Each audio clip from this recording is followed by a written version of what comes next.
Voici un cas ultra courant. Vous recevez de manière récurrente des pièces jointes dans une boîte mail partagée, comme des chiffres, des référentiels, des factures, et quelqu'un doit naviguer dans les bons dossiers pour aller les enregistrer. C'est une tâche répétitive, pas très stimulante et parfois qu'on oublie. Dans cette vidéo, je vous montre comment créer un flux Power Automate pour traiter ce genre de mail automatiquement. On va détecter les PJ et les ranger dans les bons dossiers en fonction de leur nom. Bref, une automatisation incontournable si on veut bien optimiser son travail.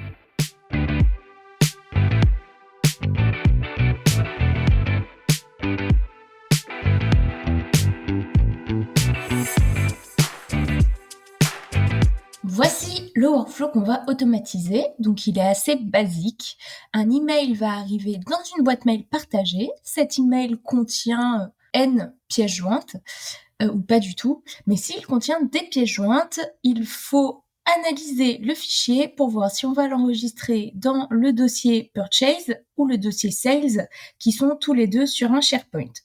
Donc évidemment, dans notre cas, le nom des fichiers suit une certaine logique. Si l'enregistrement doit se faire dans le dossier Purchase, le fichier qui va arriver commencera par purchase underscore quelque chose, et idem si c'est pour le dossier sales, la PJ commencera par sales underscore quelque chose. Évidemment, si on veut automatiser, on est obligé d'avoir une certaine homogénéité, rigueur en amont, pour pouvoir faire des règles qui rendent notre automatisation possible. Maintenant qu'on a le contexte général, je vous montre le processus dessiné. C'est une bonne pratique en général de toujours dessiner son workflow avant de passer à l'automatisation. Là, ça va, il est assez simple, mais dans des cas plus complexes, croyez-moi, ça vaut vraiment le coup. Ici, j'utilise Lucidchart. Et pour dessiner le workflow, je me suis même amusée avec leur outil d'intelligence artificielle en décrivant ce que je voulais, et ça m'a dessiné ça, ce qui est pas mal. J'ai quand même fait des petits ajouts perso, mais c'est sympa pour avoir une base. Donc je vous propose qu'on redescende ensemble les différentes étapes. La première, c'est évidemment l'arrivée du mail dans la boîte partagée. Ce sera notre trigger. Ensuite, on a la détection de PJ. Bon, dans Power Automate, si vous connaissez déjà un petit peu, en fait, on va faire les deux étapes dans la première. Ensuite, on va devoir extraire toutes les données de la pièce jointe. Puis, on va isoler le fameux préfixe. On va d'ailleurs isoler que les 5 premiers caractères, puisque c'est ceux-là qui nous permettront de regarder si c'est du sales ou du purge au début du nom. Sur cette base, on utilisera un switch pour décider si on va dans le chemin sales ou dans le chemin purchase. Le switch, en fait, c'est comme une condition, mais il nous permet directement d'aller au cas choisi. Ici, si on utilisait une condition, ce serait par exemple, si mon préfixe c'est sales, alors je veux au sales, sinon je veux au purchase. Ça marche bien quand on n'a que deux cas.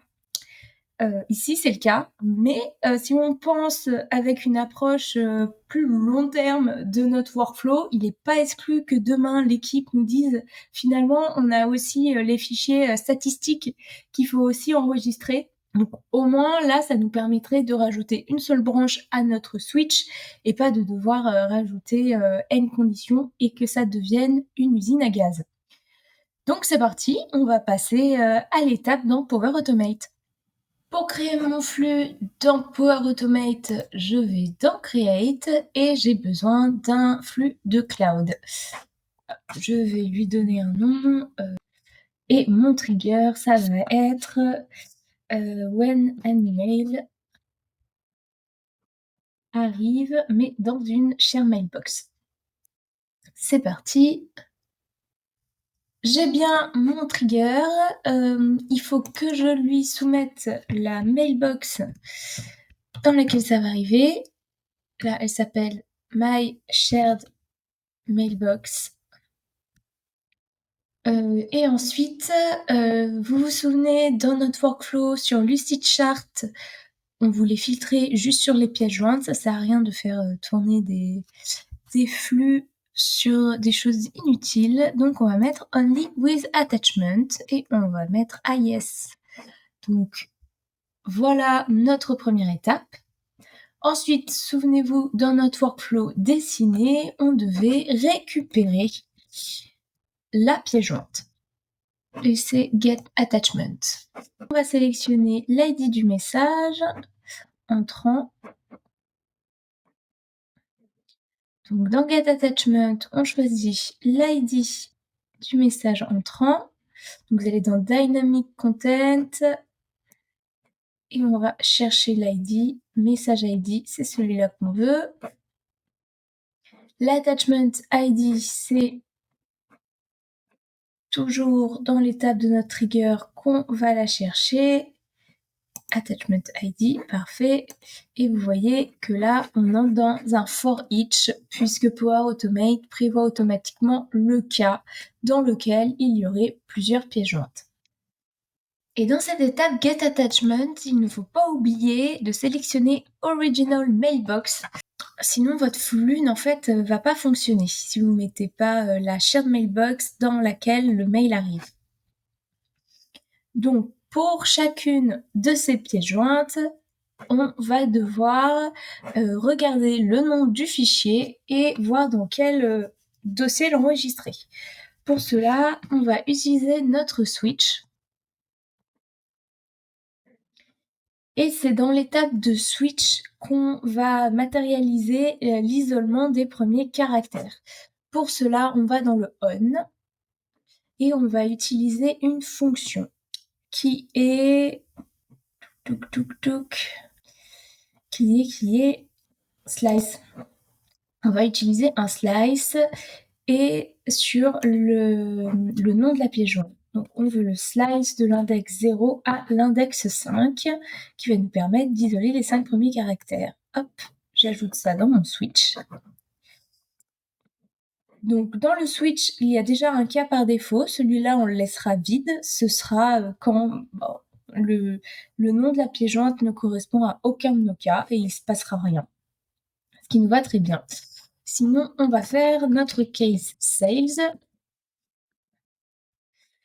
Donc là, il faut que les premiers caractères commencent par sales.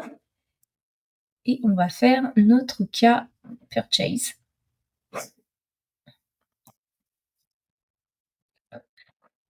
C'est égal à purge. À l'intérieur du case sales, on va mettre l'enregistrement. Donc on va faire un create file. Sur SharePoint, il est où? Create file, parfait. On va chercher l'adresse de notre SharePoint.